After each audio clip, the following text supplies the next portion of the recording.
बिस्मिल्लाहिर्रहमानिर्रहीम, अस्सलाम वालेकुम नाज़रीन। प्रोग्राम आप देख रहे हैं 7 से 8 सना हाशमी के साथ। मुझे उम्मीद है कि आप तमाम लोग खैर खैरियत से होंगे। पाकिस्तान की सियासी बिसात पर इस वक्त जो कुछ हो रहा है वो आप लोगों के सामने है। पीडीएम पूरी तरह से आमादा हो चुकी है कि वो सड़कों पर आकर सियासत करेगी।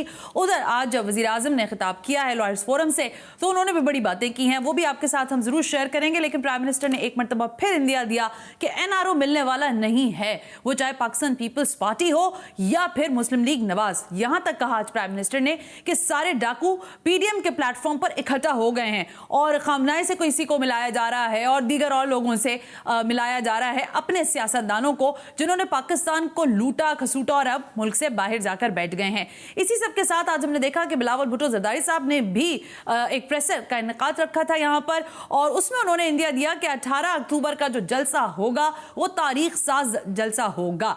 इस तारीख साज जलसे की जाहिर है एक माजी भी है, फिर आज एक मुस्तकबिल भी हम देख रहे हैं, लेकिन हालात क्या इसके फेवर में हैं या नहीं, इस पर बात करना बहुत अहम है। फिर जब हम सिंध की बात करते हैं तो सिंध के बहुत देरीना मसाइल हैं, लेकिन उसमें सरदस्त जो मामला है वो ट्रांसपोर्ट के मामला पर भी काफी लेदिए हो रही है।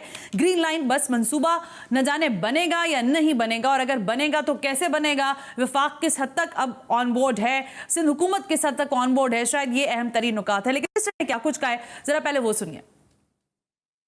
हमारे जो एहतजाजी मुहिम शुरू होने जा रहा है और 16 को इंशाअल्लाह ताला गुजरांवाला में और 18 अक्टूबर को यहाँ कराची में सारे पाकिस्तान के जो जमहूरी जमातें हैं, जमहूरी जो अवाम के वोट के लिए, अवाम के हकूक़ के लिए, इंसानी हकूक़ के लिए जद्दोजहद कर रहे हैं, हम सब एक प्लेटफॉर्म से अपना आवाज़ बुलंद करेंगे। जो सबसे लेटेस्ट हमला इस हुकूमत ने सिंध पे किया है, हम उस पे सख्त अंदाज में मज़म्मत करते हैं। एक प्रेसिडेंशियल ऑर्डिनेंस के तहत रात के अंधेरों में मेरे सूबे पे या बलूचिस्तान और सिंध के जो आइलैंड्स हैं उन पे कब्ज़ा करने की कोशिश करें, इसका सख्त मज़म्मत हम करते हैं, रिजेक्ट करते हैं, मुतालबा करते हैं कि ये गैर आईनी ऑर्डिनेंस वापस लो। फौरी तौर पे इमरान खान को अपनी सियासी बयानबाजी को पहले दुरुस्त करना चाहिए। ब्लैकमेल करती रही है ऑपोजिशन, ये कह रहे हैं प्राइम मिनिस्टर, और इन सारे सवालात के जवाबात खुद सिंध हुकूमत की कारकर्दगी और ट्रांसपोर्ट का जाहिर है सबसे अहम तरीन मसला है, तो उस पर भी बात करेंगे। आज हमें वक्त दिया वैस कादिर शाह साहब ने, आप सूबाई वजीर ट्रांसपोर्ट है सर, बहुत बहुत शुक्रिया कि आप तशरीफ लेकर आए। Thank you very much. क्या हो रहा है, पहले तो जरा सियासत के हवाले से बात कर लें, फिर आपके जो जाहिर है आपका पोर्टफोलियो उस पर भी बात करेंगे। वैस कादिर शाह साहब, वाकई आप लोग ब्लैकमेल कर रहे हैं हुकूमत को, क्योंकि आप लोगों ने नाकारकर्दगी दिखाई as per the prime minister कि आपने लूटा खसूटा और अब आप लोग दुहाइयां दे रहे हैं एनआरओ की।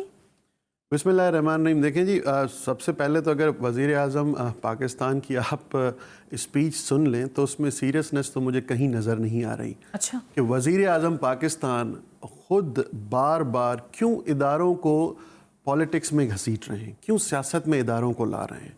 जिस जगह जाते हैं, आपने पिछली अगर उनकी स्टेटमेंट सुनी है तो फ़ौज, इंटर सर्विसेज, फ़ौज, ISI ये होता है।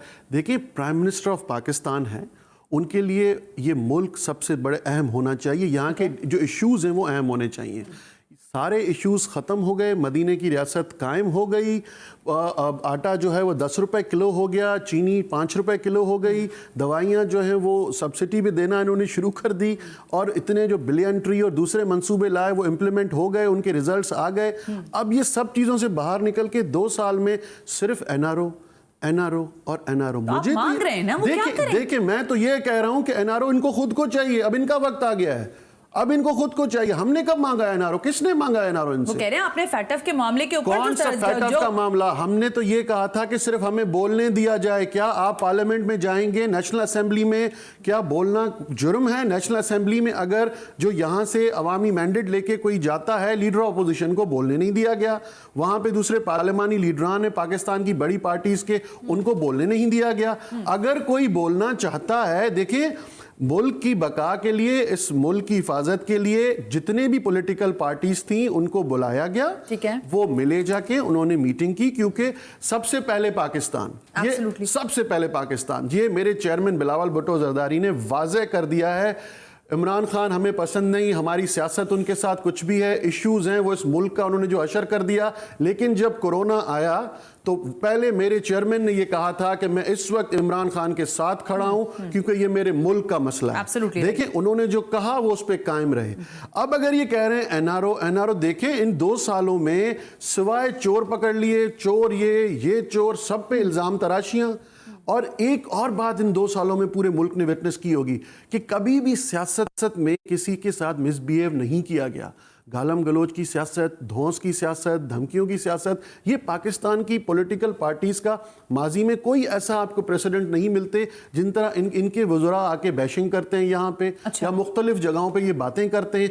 ये बताएं कि जब जो आपने कंटेनर पे चढ़ के नारे लगाए थे, जो दावे किए थे, वो कंटेनर से जो सफर आप वजीर आजम हाउस तक ले आए, भैंसें बेच दी, गाड़ियां बेच दी, पुराने हेलीकॉप्टर बेच दिए, कितना कमाया, मुल्क को क्या दिया आपने, कौन कौन से अपने जो एजेंडा लेके आए थे पूरा क्या किया, आखिर वो बताएं। छोड़ दें एनआरओ को, हमें एनआरओ नहीं चाहिए। ठीक है, देखें मैं एक चीज क्लियर करूं, जिसकी भी ये बात कर रहे हैं, मैं तो ये वाज़ेह तौर पे आज आपके नेटवर्क पे कह रहा हूं कि एनआरओ अब इनको खुद को चाहिए और इनका वक्त गिना। ये किससे मांगेंगे एनआरओ? आप लोगों से? ये एनआरओ मांगेंगे उनसे जो इनको बिठाने वाले हैं, जो यहाँ पे इनको पहुंचाया है, जिनसे बहुत बड़ी अवाम है ना, जिन्होंने वोट दिया और वोट की ताकत से वो इलेक्ट हुए। देखें वोट की ताकत से इलेक्ट हुए या किसी की ताकत से सिलेक्ट हुए, ये बातें पूरे मुल्क को पता चल चुकी हैं। अब सिलेक्टेड लोगों का जाने का वक्त आ गया है। अब ये जो बार बार इदारों को घसीटा जा रहा है, खुदारा वजीर आजम पाकिस्तान बने, लेकिन अफसोस के साथ कहना पड़ रहा है कि खुद बोलते हैं मुझे तो टीवी से पता चलता है कि मैं वजीर आजम हूं। वो तो खुद बोलते हैं। लेकिन वैसे ये मैं आपकी बात को बिल्कुल ज़ाहिर टेक कर लेती हूँ, आप बिल्कुल ठीक कह रहे हैं, आप ऑपोजिशन है, आपका पूरा इख्तियार है कि आप हुकूमत की कारकर्दगी पर सवाल उठाएं। लेकिन फिर सवाल ये भी उठता है कि सिंध हुकूमत, अगर हम चलें 20 साल का अहाता नहीं कर रहे, पिछले 12 साल का अहाता करें, तो पाकिस्तान तहरीक इंसाफ के लोग पूछते हैं कि भाई कारकर्दगी के नाम पर आपने क्या किया है सिंध के साथ? यहाँ पर तो सब आवे का आवा बिगड़ा हुआ है, इसका क्या जवाब देंगे अब आप? देखिए जिस तरह आप कह रही हैं कि अपोजिशन है, हम कुछ भी बोलें, मैं अपने पीटीआई के दोस्तों को सिर्फ इतना कहना चाहता हूं कि पॉलिटिकल प्रोसीजर ये होता है, प्रोसेस ये है कि एक इलेक्शन प्रोसेस के through, free and fair election के थ्रू, जब एक इलेक्टेड गवर्नमेंट आती है, ठीक है, वो उसको अवामी मैंडेट मिलता है, वो असेंबलीज में पहुंचते हैं और वो जब काम करते हैं, वो परफॉर्म करते हैं, तो 5 साल के बाद पॉलिटिकल लोगों को, देखिए ये मैं इलेक्टेड के लिए इलेक्टोरियल उसके लिए बोल रहा हूँ, सिलेक्टेड के लिए नहीं बोल रहा हूँ, वो अपने दिल पे ना ले। पॉलिटिकल लोग 5 साल के बाद सबसे बड़ी अदालत में जाते हैं और वहाँ जवाबदेह होते हैं, वो है अवाम की अदालत। और अगर उन्होंने परफॉर्म किया होता है, उन्होंने कुछ अच्छा किया होता है, उन्होंने माजी से जो पुराने अदवार में जो लोग आए बैठे और उन्होंने परफॉर्म नहीं किया, उससे अच्छी कारकर्दगी दिखाई होती है, तो वो लोग दोबारा इलेक्शन में इलेक्ट करके अपने जिन पे उनका एतमाद होता है, जिस पार्टी पे उनका ट्रस्ट होता है, उसको फिर ऐवानों में भेजते हैं। तो ये हमारी परफॉर्मेंस नहीं तो और क्या है कि हम तीसरी बार इलेक्ट होके आ गए। और आप ये कह रहे हैं कि हमारी परफॉर्मेंस पर इलेक्ट हुए वैस Qadir Shah sahab, are you serious on that? देखिए I am really serious on that कि पाकिस्तान में अगर आप देख लें कि जो सिंध के साथ, हाँ फेडरल गवर्नमेंट जब पाकिस्तान पीपल्स पार्टी की होती है तो इश्यूज नहीं आते। माजी में नवाज शरीफ साहब की गवर्नमेंट थी, क्या फाइनेंशियल इश्यूज रहे। अब ये पिछले 2 सालों को आप ले लें तो क्या इश्यूज हमारे साथ रहे हैं, कितनी दफ़ा हम ये बोलते रहे और ऑन रिकॉर्ड लाते रहे कि जो सिंध टैक्स कलेक्ट करता है फेडरल गवर्नमेंट के बिहाफ पे, जो हम कलेक्शंस करके देते हैं, और जो ये भी वाजे करता चलूं कि जो फेडरल गवर्नमेंट के इदारे हैं वो कलेक्शन नहीं कर सके, उनकी परफॉर्मेंस क्या है ये पूरे मुल्क के सामने है। लेकिन जो पैसा हम कलेक्ट करके देते हैं और जो उसमें हमारा शेयर है वो हमें फेडरल गवर्नमेंट वापस नहीं करती, लेकिन कलेक्शन हम पूरी करते हैं। गैस हम देते हैं, गैस का जितना हिस्सा सिंध सूबा देता है, हम यहाँ पे अब गर्मियों में भी गैस की लोड शेडिंग शुरू हो गई।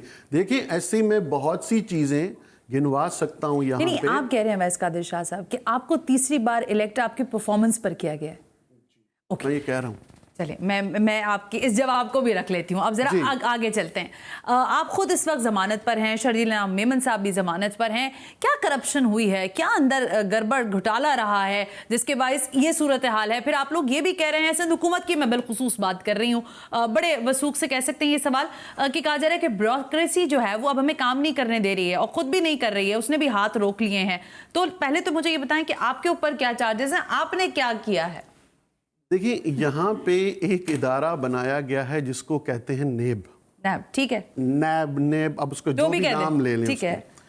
और मुझे ये समझ में नहीं आता कि ये जो कानून नैब का है, इसको शायद कभी रिव्यू किया गया या देखा गया या कुछ हुआ। आपने एक बंदे पे इल्ज़ाम लगा दिया और फिर आप उसी को ही कहते हैं कि आप प्रूव करो कि ये पेपर्स भी ले आएं और ये डॉक्यूमेंटेशन भी कर लें, सारी चीज़ें कर लें, और आप ना उसकी बात सुनते हैं, ना आप उसको ये चांस देते हैं कि वो अपना दिफा में कुछ बोल सके। उसका एक छोटा सा मिसाल देता हूँ कि एसेट बियॉन्ड मीन्स का केस मुझ पे भी बनाया गया है, और ऑन रिकॉर्ड बोलूँ कि I was the highest taxpayer legislator in 2013। अब भी मेरी टैक्सेस जो हैं वो मेरे ख्याल से ये दावा करता हूँ कि मैं इमरान खान से ज़्यादा टैक्स भरता हूँ। यानी 2013 में भी सबसे ज्यादा देते थे और इस वक्त भी सबसे ज्यादा नहीं, लेकिन अच्छा, इमरान खान से ज्यादा देता हूं। और वो बनी गाला में रहता है, उसके घर की साइज देख लें और मेरे छोटे से घर की साइज देख लें। अच्छा। लेकिन वो इतने बड़े घर में देता है, मुझसे रहता है और मुझसे ज्यादा कम टैक्स देता है। देखिए, अब मैं छोटा सा एक मिसाल दे दूं। आपने शर्जील इनाम मेमन का कहा, मुल्क में वापस आए, मुल्क से भागे नहीं, केसेस को फेस किया, कोर्ट में गए, कोर्ट में जो हमें उम्मीदें हैं अपनी को हायर कोर्ट से, हमें इंसाफ वहीं से मिलता है। वहाँ पे केसेस चल रहे हैं और इंशाल्लाह हमें उम्मीद है कि हमें इंसाफ वहीं से मिलेगा। अब एक चीज़ को मैं कंक्लूड करूं प्लीज, कि सैयद खुर्शीद अहमद शाह साहब को आज से 1 साल पहले अरेस्ट किया गया। मैं आ रही थी उसी सवाल की तरफ, आपने खुद ही नाम ले लिया। मैं खुद ही बता रहा हूँ। 1 साल पहले रीजंस ऑफ अरेस्ट पे जिन पे अरेस्ट किया गया, हाँ। 90 दिन में रेफरेंस फाइल करना होता है, वो भी नहीं हुआ। 1 साल गुजर गया, हाँ। और अभी तक रेफरेंस जो है वो फाइल कंफर्मेशन नहीं हो रहा, उसको डिले किया जा रहा है। आखिर ये जबरदस्ती कैद में रखने की वजह क्या है? क्या चाहते हैं ये इदारों को क्यों यूज कर रहे हैं? मेरा सवाल फिर अवैस कादिर शाह साहब ये होगा आपसे कि नेशनल अकाउंटेबिलिटी ब्यूरो, जिसको नैब कहते हैं, ये इदारा आप लोगों के दौर में रहा, इसको आपने स्ट्रेंथनाइज भी किया, अपनी मर्जी के चेयरमैन भी लगवाए, और फिर बात जाहिर है निकलती यही है कि अगर ये इदारा इतना ही बुरा था तो फिर आप लोगों ने अपने अदवार में इसको तब्दील क्यों नहीं किया, बंद क्यों नहीं किया, इसके हवाले से लेजिस्लेशन क्यों नहीं की? लेकिन एक ब्रेक लेते हैं, ब्रेक से वापस आएंगे। जरा कुछ सिंध हुकूमत के हवाले से तो बात हो ही रही है, लेकिन जरा ट्रांसपोर्ट के मामलात पर बात करते हैं। आज बड़ा हैक्टिक डे रहा है अवैस कादिर शाह साहब के लिए भी, बड़ी मीटिंग्स थी और बड़ा सुना है हमने कि इनसाइड हमारे पास यही है कि ग्रीन लाइन हो, चाहे रेड लाइन हो, चाहे ब्लू लाइन हो, काम होगा। कैसे होगा ये जानेंगे right after this break. You watching 7 से 8।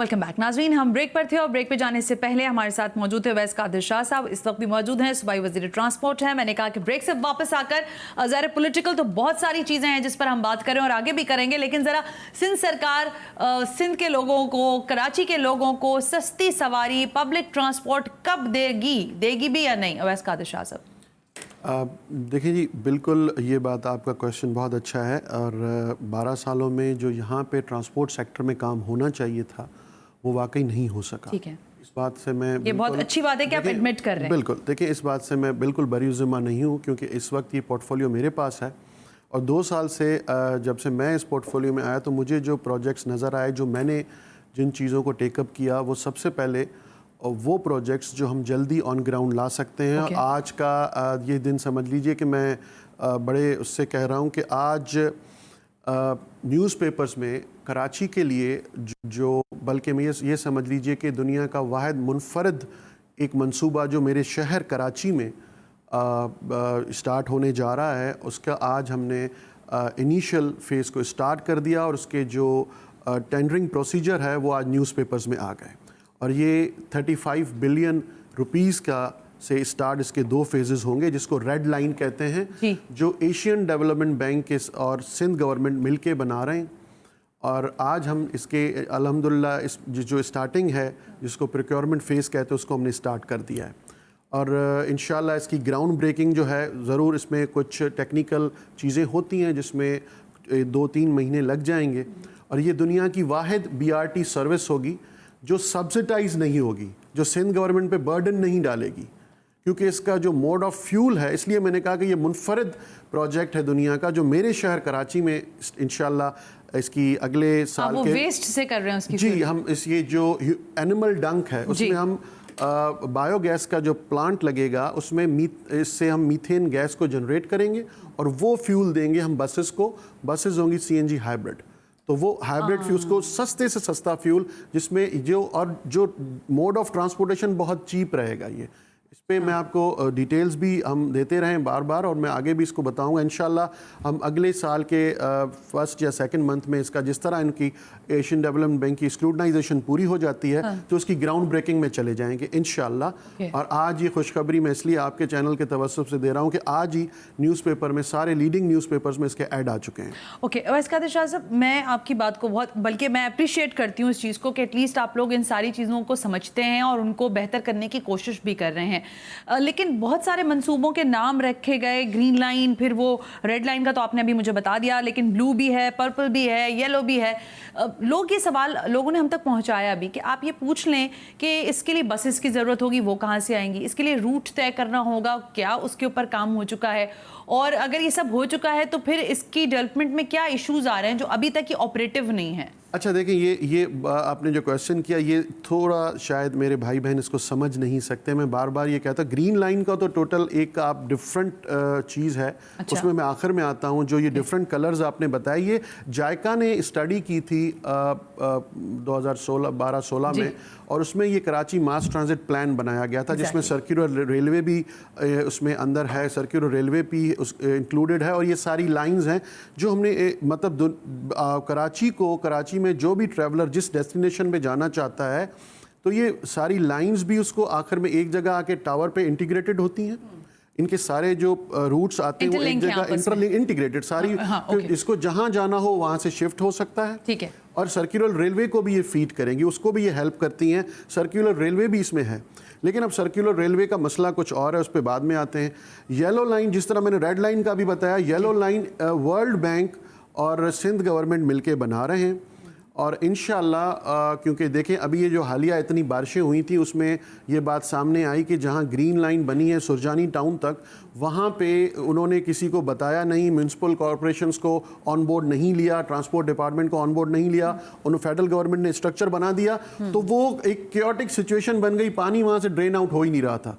वो नाले जो बंद हो देखा कि लोगों ने तोड़ दिए, फिर जंगले और सारा कुछ, और ये नाले बंद हो गए। तो देखिए अब येलो लाइन का भी इंशाल्लाह हम विद इन 3 मंथ्स जो इनिशियल वर्क है, जिसको drainage lines, sewerage lines, water supply lines या KEC के जो लाइंस हैं और जो रोड सेक्टर है, उस पर हमने मीटिंग्स की हैं। और हम इंशाल्लाह 2-3 महीने में before starting the main corridor वो भी काम इंशाल्लाह हम शुरू कर देंगे येलो लाइन का। दैट मीन्स 2 हमारे मेजर प्रोजेक्ट इंशाल्लाह स्टार्ट हो चुके हैं, ये समझ लीजिए। येलो लाइन को 1-2 महीने लगेंगे। अच्छा। और रेड लाइन का प्रोसीजर आज से स्टार्ट हो गया। उसकी तो आप कह रहे हैं टेंडर के लिए टेंडर भी हो गया। दैट मींस अब ये कुछ महीनों की बात है, ग्राउंड ब्रेकिंग हो जाएगी। ओके, अब आ जाते हैं हम ग्रीन लाइन पे आते हैं। देखिए ये पहले तो ये बात मैं आपको बताऊं कि green line federal funded project है। ठीक है। इमरान खान साहब 2 साल पहले गवर्नर हाउस में आए थे, उन्होंने ये कहा कि ये जो ग्रीन लाइन का मंसूबा है, बेसिकली इसका थीम ये थी कि इंफ्रास्ट्रक्चर बनाएगा फेडरल गवर्नमेंट और बसेस और computer system Sindh government install करेगी। ट्रू, यही है। हमने 2 साल से ट्रांसपोर्ट के, हमने इलेक्शन में जाने से पहले भी जो बजट दिया था 2018 में, उसमें भी इसके बसेस के और इंटीग्रेटेड कंप्यूटर सिस्टम्स के पैसे रखे हुए थे। अच्छा। हमने पोर्टफोलियो में वो फंड्स रखे हुए हैं। ठीक है। ग्रीन लाइन के हम लोगों की सीरियसनेस ये है कि वो पुराना डॉक्यूमेंट उसका विटनेस है। लेकिन जब इमरान खान ने कहा कि मैं ये बसेस भी फेडरल गवर्नमेंट देगी और कंप्यूटर सिस्टम्स भी फेडरल गवर्नमेंट देगी, तो चीफ मिनिस्टर सिंध को कहा गया कि हमारे पास सेविंग्स हैं, हम देंगे। तो हम अभी तक वो इंतज़ार कर रहे हैं कि वो बसेस फेडरल गवर्नमेंट से कब आएंगी और वो कब कंप्यूटर सिस्टम इंस्टॉल करेंगे। रही बात कि जो ब्लेम लगता है मेरे पीटीआई की दोस्तों की तरफ से कि सिंध गवर्नमेंट इसमें हिंड्रेंसेस पैदा कर रही है, तो मैं ये डॉक्यूमेंटेड कह सकता हूँ और ऑन रिकॉर्ड कह रहा हूँ कि सिंध गवर्नमेंट के साथ जो भी ग्रीन लाइन के इश्यूज थे, वो लैंड्स के थे, फेयर के थे, रूट्स के थे, वो हम हल कर चुके हैं। उनको भी बहुत अरसा गुजर चुका है। और आज भी जो मीटिंग हुई ग्रीन लाइन के हवाले से, तो हमने यही कहा कि हम फैसिलिटेट करने के लिए तैयार हैं। अगर कोई भी उनको और इश्यूज़ हैं बताएं, सिंध गवर्नमेंट उसमें लीड लेगी कि उनके इश्यूज़ ऑन ग्राउंड फ़ौरन हल किए जाएं। ताकि मेरी गुजारिश सुनिएगा, आपने बड़ी इंपॉर्टेंटली बात की और सारी चीज़ें बता दी, बहुत अच्छी बात है। ये नहीं होगा, अभी भी ऑपरेटिव नहीं होगा। देखिए मैं एक बात बताऊं, सिंपल बता दें, क्योंकि ये दर्द सर बन गया। ये वाकई मैं इसको कहती हूँ सफेद हाथी है ये दूसरा। देखिए एक आपका K4 भी है, उस पर बाद में आते हैं। K4 में देखिए ये जो ग्रीन लाइन का इशू है, मैंने जिस तरह कहा कि हम लोग आज भी सुबह जो मीटिंग्स हुई हैं उसमें हम इनको यही था कि इनके जो बॉटल नेक्स जहाँ पे हैं वो इनको दूर करें, लेकिन वो सिंध गवर्नमेंट के साथ प्रिटेंड नहीं कर रहे हैं, वो दूसरे इश्यूज़ थे। लेकिन हम इसलिए ऑन बोर्ड रहते हैं और मैं खुद इनसे राब्ते में रहता हूँ। देखिए मेरी विजन ये है कि मेरे शहर का प्रोजेक्ट है, मेरे कराची का प्रोजेक्ट है। अगर मेरी हेल्प से ये प्रोजेक्ट 5, 6, 10 महीने पहले स्टार्ट हो जाएगा और जिस मकसद के लिए प्रोजेक्ट बनाया गया है, शाह साहब, देखिए इसकी तो ड्यू डेट्स ही निकल गई हैं। मैंने दिसंबर में कहा था 2019 में, जब गवर्नर साहब ने कहा कि इमरान खान साहब इसका 23 फरवरी को इफ्तिताह करने जा रहे हैं, तो मैंने गवर्नर साहब को कहा नहीं हो सकता, ये 2021 23 फरवरी की बात कर रहे हैं। और यही होगा मेरा ख्याल है। देखें मैंने तो, क्योंकि मुझे टेक्निकलिटीज का पता है, आप इंजीनियर भी हैं, मैं इंजीनियर हूं और मैं विजिट कर चुका हूं। गवर्नर साहब से पूछे कितनी दफा गए हैं इस प्रोजेक्ट पे, लेकिन फिर भी इसको पॉलिटिकल नहीं बनाते।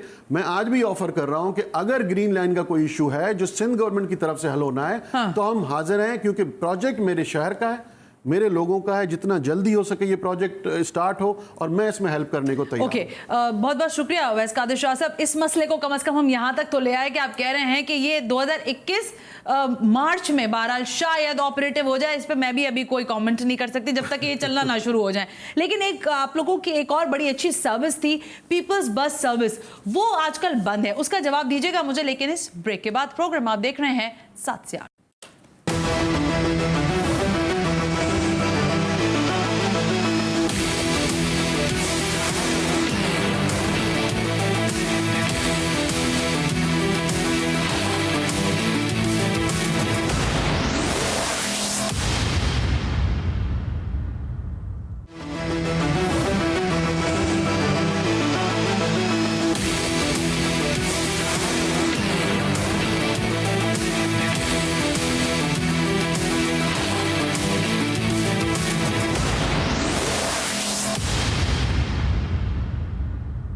वेलकम बैक नाज़रीन, हम ब्रेक पर थे और जाहिर है अगर सूबाई वज़ीर ट्रांसपोर्ट मौजूद हों और कराची के ट्रांसपोर्ट पर बात ना हो तो ये अधूरी ही रहेगी। वैस कादिर शाह साहब आज हमारे साथ 1-on-1 है और हम उनसे बातचीत कर रहे हैं। जाते जाते सवाल मैंने ये किया था कि एक बहुत अच्छी सर्विस थी जिसका नाम था पीपल्स बस सर्विस, तो वो बस भी नहीं है लेकिन लोग हैं, पीपल है लेकिन बस नहीं है। कहाँ गई शाह साहब वो? You are right. देखिए आप ठीक कह रही हैं इस बात को कि ये बस सर्विस किसी वजूहात पे बंद कर दी गई डाइवो की तरफ से, जो डाइवो चला रही थी। लेकिन इसमें मैं इसलिए ज़्यादा कमेंट नहीं करूँगा क्योंकि इससे भी एक अच्छा सिस्टम, जिस तरह मैंने कहा कि ये 2 साल हुए हैं जिन चीज़ों को मैंने प्रायोरिटी दी है कि फीडर बस सर्विस कराची में कि हम इनिशियली 6 से 7 रूट्स नए स्टार्ट करें।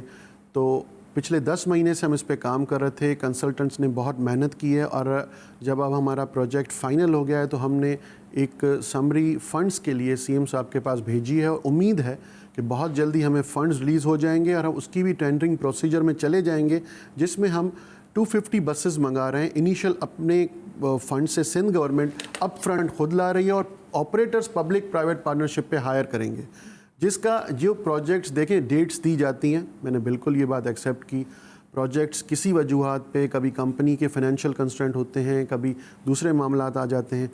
ये हमने एक ऐसा सिस्टम बनाया है कि इसमें ऐड ऑन बसेस होती जाएंगी। अच्छा। और ये सिस्टम आप बंद नहीं कर सकते क्योंकि गवर्नमेंट ऑफ सिंध खुद इसमें इन्वेस्ट कर रही है। पब्लिक प्राइवेट पार्टनरशिप में जब ऑपरेटर्स हायर होंगे तो ऑपरेटर्स की ये जिम्मेदारी है कि उन बसेस को चलाए उन रूट्स पे। और वो बसेस इस वक्त जो आप मतलब ये एक एग्जांपल दे दूं कि मेरे ख्याल से जो फीडर बसेस लाहौर में भी नहीं है, पाकिस्तान के किसी सूबे में ऐसी नहीं होगी जो हमने प्रपोज़ की हैं। और इंशाअल्लाह ये भी कुछ महीनों में जैसे हम टेंडरिंग प्रोसीजर स्टार्ट करेंगे तो उनकी जो स्क्रूटनी होने के बाद ये ज़रूर प्रोजेक्ट में लाऊंगा। और इसी शहर में हमें स्टार्ट करनी है ये बसेस, और कुछ महीने लग जाएंगे लेकिन ये बस सर्विस इंशाल्लाह कराची में महीने की बात ना करें, महीना तो खत्म ही होने वाला है, साल ही खत्म होने वाला है, अगले साल तक हो जाएगा। देखिए मैं कुछ महीनों की बात कर रहा हूँ, महीने की बात नहीं वही ना, मैंने कहा कुछ महीनों, तो 3 महीने बाद तो साल ही खत्म हो जाएगा, तो हम नए साल में होंगे, फिर कुछ नए वादे होंगे और फिर कुछ नई बातें होंगी। वादे या डेट लाइन में कोई नहीं दे रहा हूँ, ठीक है, लेकिन होगा, कब होगा ये जरूर है कि हमने ये प्रोजेक्ट बनाया है। और जिस तरह आज मैंने रेड लाइन की बात की कि न्यूज़पेपर में एक चीज आ जाने के बाद ये तो सबको यकीन होता है कि वो प्रोसीजर स्टार्ट हो लेकिन मैं अगर वैसे बात कहीं से कहीं निकल जाएगी, लेकिन पीडब्ल्यूडी के भी टेंडर्स आ रहे हैं, उसकी भी लाइंस जो हैं, उसकी डेट्स जो हैं वो रिव्यू हो रही हैं, फिर वो एक्सटेंड हो रही हैं, तो ये सारा भी चल रहा है, एक्सटेंड भी हो जाती है ना डेट्स वगैरह आने के बाद भी। पीडब्ल्यूडी की देखें, मैं एक चीज़ आपको क्लियर करूं ये सारे नाजरीन के सामने, पीडब्ल्यूडी हो कोई दूसरे डिपार्टमेंट्स हो, वो नेशनल बिडिंग्स होती हैं। और जिन बिडिंग्स की मैं बात कर रहा हूं दीज आर इंटरनेशनल बिडिंग्स, तो आप इनको टर्न डाउन नहीं कर सकते, आप बैक ऑफ नहीं कर सकते। कह दिया है उसी वक्त पे और मुकर्ररा वक्त पे आपको और ये जो एड आज न्यूज़पेपर में छपा है ये कल परसों खलीज टाइम्स में भी जाएगा और all over the world international journals में जाएगा। तो ये एक प्रेस्टीज की बात होती है एक मुल्क के लिए कि ये नहीं होती। इस पे कमेंट इसलिए ज़्यादा नहीं करेंगे कि इंशाल्लाह बहुत सी चीज़ें माजी में ऐसी हुई हैं जो जाहिर सी बात है किसी का ये कसूर नहीं कि कोई जिस तरह आपने बात की कि टेंडर्स की लाइन होती है, इधर उधर डेट्स हो जाती हैं, लेकिन इंशाल्लाह ये चीज़ें टाइम पे होंगी। शाह साहब, अच्छा एक चीज़ मुझे ज़रा बताएं कि हमारे यहाँ बड़े हादसात होते हैं हाईवे के, अभी आपने रिसेंटली हादसा भी देखा होगा, सीएनजी किट्स के इश्यूज़ हैं, फिर जाहिर है उनके सीएनजी की इंस्टॉलेशन की जो गाड़ियों में बात है उसके ऊपर भी हमने देखा कि सिंध हुकूमत ने बड़ी बातचीत की और फिर आप लोगों ने रोका भी और उसकी चेक एंड बैलेंस पर भी काम हुआ। लेकिन ये मामला जूं के तू बहुत सारे इलाकों या एरियाज में चल भी रहे हैं, चिंचीज भी चल रहे हैं, आउटडेटेड सीएनजी किट्स भी लगे हुए हैं, उसके लिए आप लोग क्या प्रॉपर मैकेनिज्म पे क्या काम कर रहे हैं, ये बता दें। मैं आपको ये अर्ज करूं कि ये वाकई माजी में एक कुछ दिन पहले एक बहुत हादसा एक बड़ा हो गया जो पाकिस्तान के किसी भी कोने में नहीं होना चाहिए था और उसमें बहुत लोग शहीद भी हो गए। हैदराबाद वाला जिसमें लोग सारे जल गए। मैं वो राब्ते में भी था, हर जगह पे गया। और आपने जो सीएनजी किट्स की बात की है, ये देखें ये हमारी ड्राइव पुरानी चल रही है और ये आज की नहीं है। ये हमने न्यूज़ अवेयरनेस कैंपेन न्यूज़पेपर्स में भी दी है, मैं ख़ुद भी इसको मॉनिटर कर रहा हूँ, हर जगह पे ये चीज़ें हो रही हैं। लेकिन कहीं से ये जो एक्सीडेंट हुआ है उसके बाद आपको ये अंदाज़ा हो गया होगा कि ये जो एक्सीडेंट की वजूहात सामने आई वो कुछ और थी, लेकिन उस पर बहस नहीं करते। ये हादसा हुआ सीएनजी की वजह से। सीएनजी किट्स के ऊपर जो ड्राइव पिछले साल 1.5 साल से जारी है, आपने देखा होगा कि बहुत सी गाड़ियां बंद भी की गई हैं और सीएनजी सिलेंडर्स हर जगह उतारे जा रहे हैं। और हमने ये ड्राइव और मैंने पब्लिक मैसेज भी बहुत दफ़ा दिया है, स्पेशली उन वालिदैन को कि जो अपने बच्चों को उन गाड़ियों में स्कूल वैन्स में या मदरसा वैन्स में या कॉलेजेस जो बच्चे जा रहे हैं ना भेजें जिनमें सीएनजी सिलेंडर्स नस्ब हैं। देखें ये नेशनल कॉज है और ये हम बच्चों को अपने बच्चों की हिफाजत के लिए कर रहे हैं। इसमें हमें आप सबकी सपोर्ट की ज़रूरत है। हम अपना काम कर रहे हैं, पुलिस ऑन द रोड है, transport department on the road है, मैं डेली बेसिस पे इसको खुद मॉनिटर कर रहा हूँ। लेकिन जब तक आप और हम साथ नहीं मिलेंगे तो इसके रिजल्ट्स अच्छे नहीं होंगे। देखिए मुझे आपकी सपोर्ट चाहिए और मुझे उम्मीद है कि मुझे जो मैसेजेस आ रहे हैं, जो व्हाट्सएप्स मिल रहे हैं, उन पे बर वक्त कार्रवाई हो रही है और इंशाल्लाह इसके बहुत अच्छे नताइज निकलेंगे। शाह साहब, ये जो बसें चल रही हैं माशाल्लाह हमारे यहाँ, आपने कभी वैसे मेरा नहीं ख्याल है कि सफ़र किया होगा, लेकिन ये सफ़र करने के काबिल नहीं है, इनकी अलाइनमेंट नहीं हुई हुई है, ये कहीं से कहीं पहुँच जाती हैं और ये चलते फिरते बॉम्ब्स हैं मेरे नज़दीक। तो ख़वातीन के बैठने के लिए पूरी तरह से ना कंपार्टमेंट्स बने हुए हैं, ना सीट्स मौजूद होती हैं, तो इन लोगों को किस तरह से रूट्स परमिट मिल जाते हैं बड़े आराम से? देखिए जहाँ तक आपने बात की इन बसेस की, तो इन बसेस को रिप्लेस करने के लिए ही हम अपनी जो स्कीम ला रहे हैं सिंध गवर्नमेंट की तरफ से, वो इन्हीं बसेस को रिप्लेस करता जाएगा आहिस्ता आहिस्ता। अब जो आपने बात की कि ये इनकी जो हालत है, बिल्कुल एक्सेप्ट करूँगा। बहुत सी बसेस बंद करवाई गई हैं, हमारे पास बहुत सी बसेस के जो कानूनी कार्रवाई हमने की, उनके रिकॉर्ड्स हैं वो हमने बंद भी कर रखी हैं।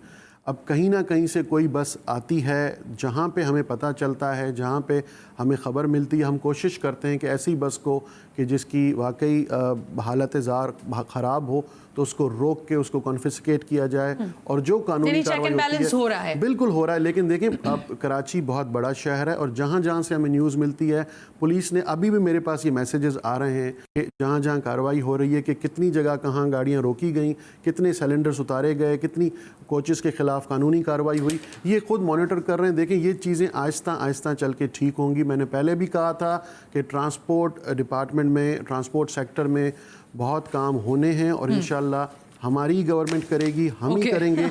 लेकिन इसमें जो माजी में होने चाहिए थे वो अभी तक नहीं हो सके। ओके, अवैस कादिर शाह साहब, बहुत बहुत शुक्रिया। वक्त कम है लेकिन मेरी ख्वाहिश थी कि हम आपसे मजीद भी बात करते हैं। सूबाई वज़ीर ट्रांसपोर्ट ने बहुत सारी चीज़ों को आज क्लियर भी किया है। ग्रीन लाइन बस मंसूबा बनेगा, कब बनेगा वो उन्होंने कहा है कि 2021 में शायद बन जाएगा, महीने अभी तय नहीं है। शहर का ट्रांसपोर्ट सिस्टम तबाह है, वो एडमिट कर रहे हैं, लेकिन बेहतर करेंगे वो कह रहे हैं, वो भी पाकिस्तान पीपल्स पार्टी ही करेगी। कैसे करेगी और क्या हो भी सकेगा या नहीं, ये तो आने वाला वक्त ही बताएगा। आज के प्रोग्राम से सना हाशमी को इजाजत दीजिए। अल्लाह हाफिज।